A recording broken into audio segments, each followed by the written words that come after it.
السلام علیکم ویورز. یہ آج پہلا سوال ہے، کافی تکلیف دہ ہے. یہ ریحانہ حسین ہیں، بحریہ ٹاؤن کراچی. انہوں نے لکھا ہے. میں نے تو سچی بات ہے، میں نے نہ یہ اس طرح کی وہ خبر پڑھی ہے،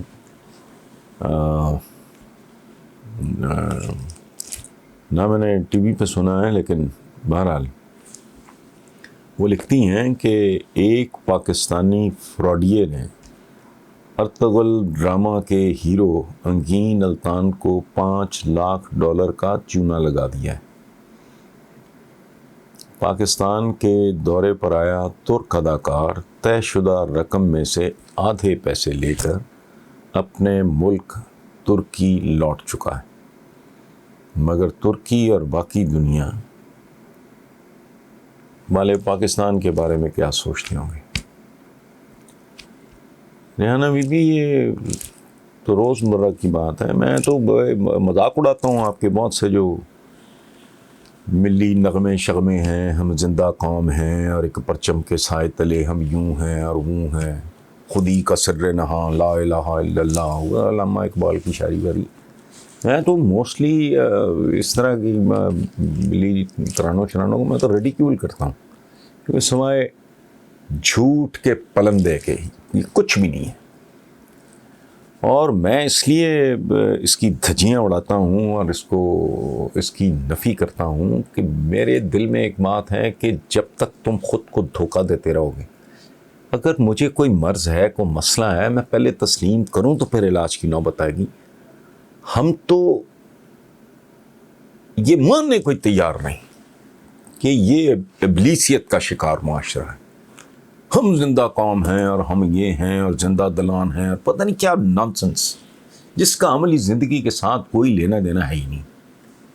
اس لیے میں ان چیزوں سے بہت خار کھاتا ہوں، نفرت کرتا ہوں. اچھا، یہ جو صاحب آئے تھے انگین الطان، ان کو شکر ادا کرنا چاہیے کہ طے شدہ رقم میں سے کم از کم مادہ ہی مل گئے، اور جو ملے وہ ڈالر جعلی نہیں نکلے، اور اللہ نہ کرے وہ وہاں پکڑا جائے جعلی ڈالرز کے چکر میں. اچھا، باقی کیا ہے؟ یہ خبر آئینہ ہے جس میں ہمیں اپنا اجتماعی چہرہ دیکھنا چاہیے، جو خاصا غلیظ اور مس شدہ ہے. تو رہ گیا یہ کہ دنیا ہمارے بارے میں کیا سوچتی ہوگی نہیں، سوچتی ہے تو وہ ویسا ہی سوچتی ہے جیسا ہم جیسے لوگوں کے بارے میں ان کو سوچنا چاہیے. ہم تو ہر بات کو بوتھا اٹھا کے کہہ دیتے ہیں نا، یہود و ہنود و کنود فلاں فلاں کی سازش.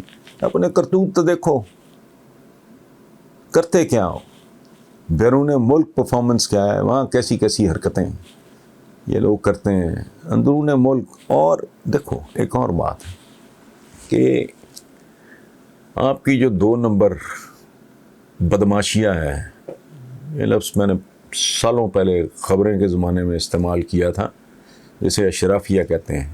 یہ بدماشیاں ہے، یہ انہوں نے برباد کر کے رہے. ہم پہلے بھی کوئی بہت اعلیٰ لوگ نہیں تھے. پاکستان کی تو بنیاد میں جعلی کلیم اور جعلی ذاتیں موجود ہیں، لیکن جو انحطاط پچھلے 40-45 سال سے، اللہ خوش رکھے شریف فیملی اور پھر ادھر سے زرداری صاحب کی، یہ جب 2 قیامتیں ٹوٹی ہیں اس ملک پہ تو سر پیری کوئی نہیں رہ گیا. ایک منافقت کو ایک خاص طرح کا تقدس دے گیا وہ آدمی جس کا نام جا لگتا. باہر سڑکوں پہ پینے والوں کو کوڑے پڑتے تھے، خود سرو کرتا تھا. یہ بہت نامور، بہت ہی محترم جرنلسٹ ہیں منیر احمد منیر. ان کی کتاب ہے حاجی حبیب الرحمان صاحب کا ایک مرحوم کا طویل انٹرویو. وہ اتنی موٹی کتاب، وہ آئی جی سندھ بھی رہے، آئی جی پنجاب بھی رہے، اور بڑا نیک نام خاندان ہے، میں ذاتی طور پہ بھی جانتا ہوں. انہوں نے لکھا ہے یہ جو ان کے فرینک فوجی تھے، انہوں نے کہا تم کیا رہے ہو رات کو 1 بجے تک میٹنگس لے کے بیٹھ جاتے تو وی کانٹ. انہوں نے کہا نہیں سرو ہوگی، باہر کوڑے مارتا تھا. سو اس نے منافقت کو میرے ایک دوست ہیں رشید بھٹی صاحب، یہاں سے وہ 2-3 بار وہ ایم پی اے رہے ہیں، تو انہوں نے ایک بار، کئی سال پرانی بات ہے، انہوں نے مجھے کہا کہ پنجابی میں کہ یہ قرآن اٹھانا جو ہے نا، یہ ضیاء الحق سے پہلے بھیانک ترین گالی سمجھی جاتی تھی، لوگ لرز جاتے تھے۔ اس نے ایک ایسا کلچر اس ملک میں انٹروڈیوس کرایا کہ لوگوں نے کہا کتاب ہی ہے نا، چک لو یہ۔ اچھا، تو دنیا ہمارے بارے میں ماشاءاللہ کو نئی بات تھوڑی ہے، وہی سوچتی ہے جو اس کو سوچنا چاہیے۔ آپس میں ہم ایک دوسرے کا جھوٹ بولتے رہیں، you scratch my back I scratch yours, تو وہ گند چل رہا ہے ماشاءاللہ بہت اچھی طرح۔ ہے کون آپ کی ایلیٹ سے لے کے کہاں ہے، کہاں مجھے بتائیں۔ میں نے تو پچھلے دنوں لکھا بھی ہے کہ سرکاری ملازمین آفس نہیں جاتے، یہ ان کے اڈے ہیں، اور یہ وہاں کام کرنے نہیں جاتے، یہ وہاں دہاڑیاں لگانے جاتے ہیں، ٹھیک ہے۔ لیکن اس پرٹیکولر کیس میں گورنمنٹ کو چاہیے، اگر کوئی تھوڑی سی کسی میں احساس ذمہ داری ہو، خیال ہو، شرم ہو، حیا ہو، خاص طور پہ ٹیکس کے حوالے سے، تو صورتحال میں میرا خیال ہے ایک آدھی کو قوم رہ گئی ہے جس میں بڑی موٹی کو عزت پاکستانیوں کی ہے، باقی تو لوگ دیکھتے ہی حقارت سے ہیں، اور they are genuine, they are justified, ٹھیک ہے۔ تو ترک ہیں، اور وہ جو پہلے تھا معاملہ وہ اب ٹرکس میں بھی نہیں ہے، آج سے جو 30 40 45 سال پہلے تھا وہ اب ترکی میں بھی نہیں ہے، لیکن وہاں پھر بھی ابھی کوئی بھرم شرم ہے۔ تو حکومت کو چاہیے عقل کرے، حکومت پاکستان کو اس فراڈیے کے بارے میں ایکشن لینا چاہیے، یا الٹا لٹکا دیں۔ کسی کو اس ملک میں جرأت نہ ہو کہ کم از کم ایک دوست ملک، ایک انتہائی محترم ملک، اس کے ایک سپر سٹار کے ساتھ، اس کو تو وہ واقعی جی، اور سپر سٹار کیا، ایک عام آدمی کے ساتھ بھی یہاں ایک دوسرے کو معافی نہیں، تو اس لیے بہرحال آئی ایم سوری ریحانہ حسین صاحبہ، یہ تو معمولات ہیں آپ کے، یہ تو وے آف لائف ہے۔ رائے ضمیر حسین ہیں گجرانوالہ سے، وہ کہتے ہیں کہ والد محترم اور 2 سگے بھائی لندن میں، ہمشیرہ، سگی ہمشیرہ کے سسر اسحاق ڈار لندن میں، کزن سلمان شہباز لندن میں، شہباز شریف صاحب کا ایک داماد لندن میں، چچا اور چچا زاد بھائی جیل میں، اور مریم نواز سڑکوں پر جارحانہ انداز میں پاکستانی اداروں کے خلاف مصروف عمل۔ آپ کو نواز شریف کی صاحبزادی کا مستقبل کیا نظر آتا ہے؟ تو رائے ضمیر حسین صاحب، بیٹیوں کے مستقبل اچھی ہونے چاہیے، بہرحال وہ تو ایک بیسک سی بات ہے، میں اس پہ کامنٹ نہیں کرتا۔ مریم ظاہر ہے کسی کی بیٹی ہے، کسی کی ماں ہے، وہ میں اس کے بارے میں کچھ کہنے سے یہ بہتر سمجھتا ہوں کہ ایک آفاقی سچائی بیان کرنے پہ اتفاق کروں۔ ایک تھمب رول ہے، اور وہ یہ کہ انسان جو فصل کاشت کرتا ہے اس کو وہی کاٹنی پڑتی ہے، اس سے زیادہ میں اس پہ تبصرہ مناسب نہیں سمجھتا۔ السلام علیکم ویورز، آج کا آخری سوال ہے، کرش اگروال نیو دہلی انڈیا، وہ کہتے ہیں جی پاکستان میں بسنے والے ہندوؤں اور ہندوستان میں بسنے والے مسلمانوں کے حالات سے آپ بخوبی واقف ہیں، اس بڑے انسانی بحران کے بارے میں کچھ بولیے، کوئی حل تجویز کیجیے۔ اگروال صاحب، سوال تو آپ کا بڑا ہی بنیادی ہے۔ جب سے انسان معرض وجود میں آیا، کسی نہ کسی شکل میں یہ سوال اپنے جواب کی تلاش میں بھٹک رہا ہے.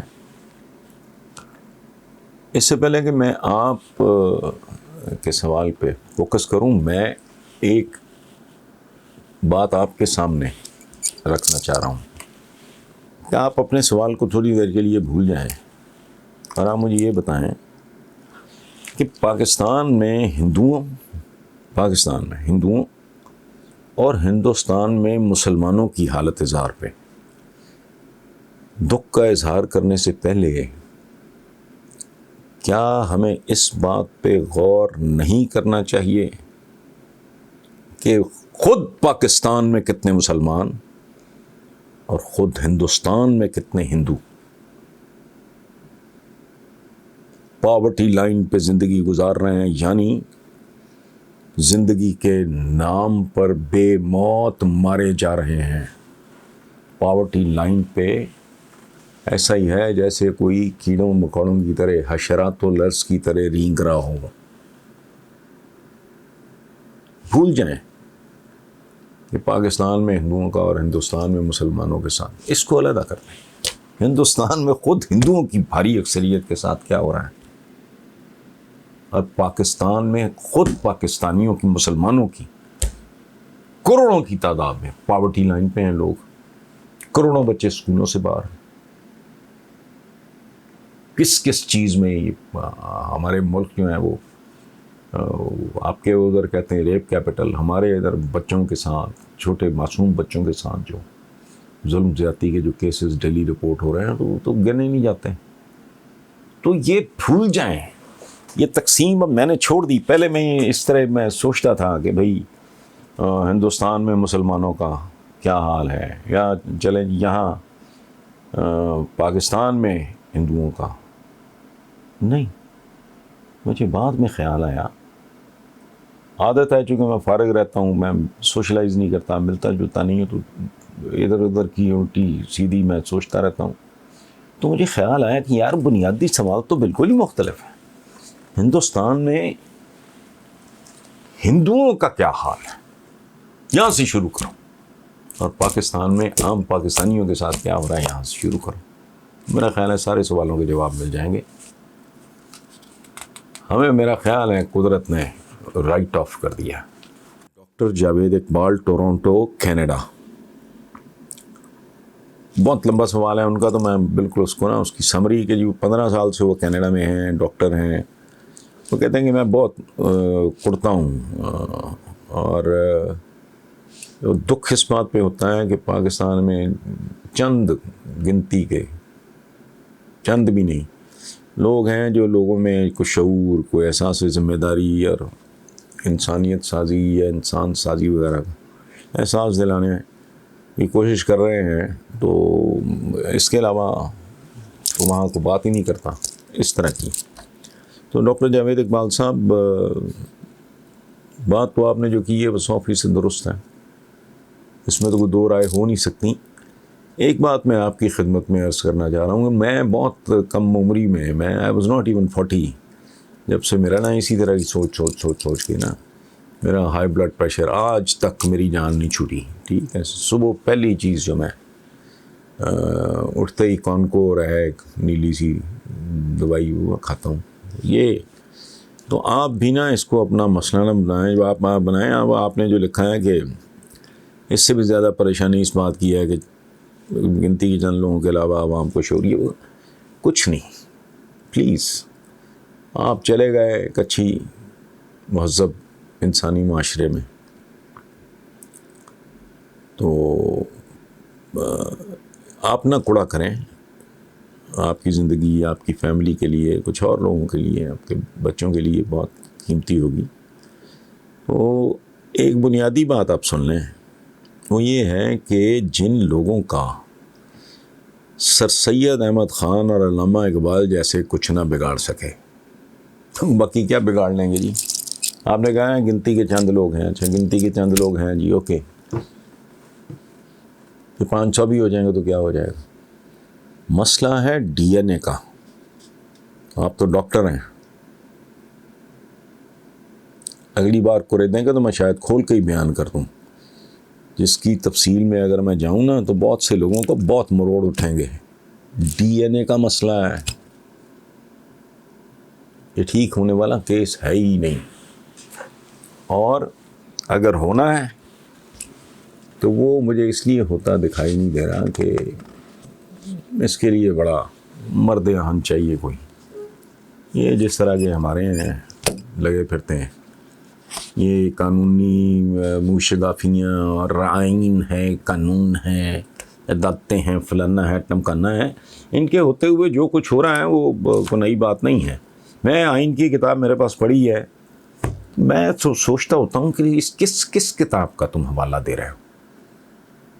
اس کی میجورٹی جو شکیں ہیں ان کو تو خود حکومتیں پامال کرتی ہیں. جب کہیں کو عوام کا ایک اصل معاملہ آتا ہے تو پھر ان کو آئین یاد آ جاتا ہے. کچھ بھی نہیں ہونا. سر سید جیسا بے غرض آدمی کچھ نہیں کر سکا. علامہ اقبال سے میں ان کی چند باتوں سے میں نہیں اتفاق کرتا، لیکن ظاہر ہے he was a dreamer, he was a poet. وہ نیل کے ساحل سے لے کر تاب خاک کاشغر، وہ بھائی یہ کبھی ہوا آپ کی تاریخ میں؟ یہ تو شروع میں ہی ایک ہوں مسلم حرم کی پاس میں، کدھر؟ تو کبھی بھی نہیں ہوا. اچھا پھر یہ کہ لڑا دے ممولے کو شہباز سے، وہ میں نے ان کے بیٹے مرحوم اللہ انہیں گری کی رحمت کرے ڈاکٹر جاوید اقبال کو میں نے کہا تھا، اور کسی ٹی وی پروگرام پہ، وہ میں نے کہا جی آپ کیا یہ لڑا دے ممولے کو شہباز سے؟ اللہ پاک نے ممولا ڈیزائن نہیں کیا شہباز سے لڑنے کے لیے. ممولا اس کا ایک نوالا ہے، اس سے آگے نہیں ہو سکتا. سو بٹ شاعر کرتا ہے ڈریم سیلنگ وغیرہ یہ وہ، باقی بے تحاشا جو ان کا کلام ہے جس میں بڑی جان ہے. وہ پتہ نہیں وہ شعر آپ نے بھی سنا ہوگا، فلاں بھی ہو فلاں بھی ہو، یہ بتاؤ کہ مسلمان بھی ہو. اس طرح کے بے شمار. تو معاملہ کچھ اور ہے. آپ ڈاکٹر ہیں، میں نے تو ایک ہنٹ دیا آپ کو، اس پہ غور کریں کہ سب کانٹیننٹ آج کیا ہے، پاکستان ہے، ہندوستان ہے، بنگلہ دیش، اس میں ٹوٹل مسلمانوں کی آبادی. آپ مجھے بتائیں کہ یہ جو 65-66 پتہ نہیں کتنے کروڑ ہوگا کلمہ گو جسے ہم کہتے ہیں، خود بھی کہلاتے ہیں، مجھے بتائیں ان میں سے سینٹرل ایشین اوریجن کے کتنے لوگ ہیں، عرب اوریجن کے کتنے لوگ ہیں، اور افغان اوریجن کے کتنے لوگ ہیں، ایرانینز کتنے، وہ جو باقی ہیں وہ کہاں سے آئے؟ اس کی کھوج لگائیں. وہ پھر بولتا ہے جہاں سے آیا ہوتا ہے وہاں کا خمیر بولتا ہے. Thank you very much.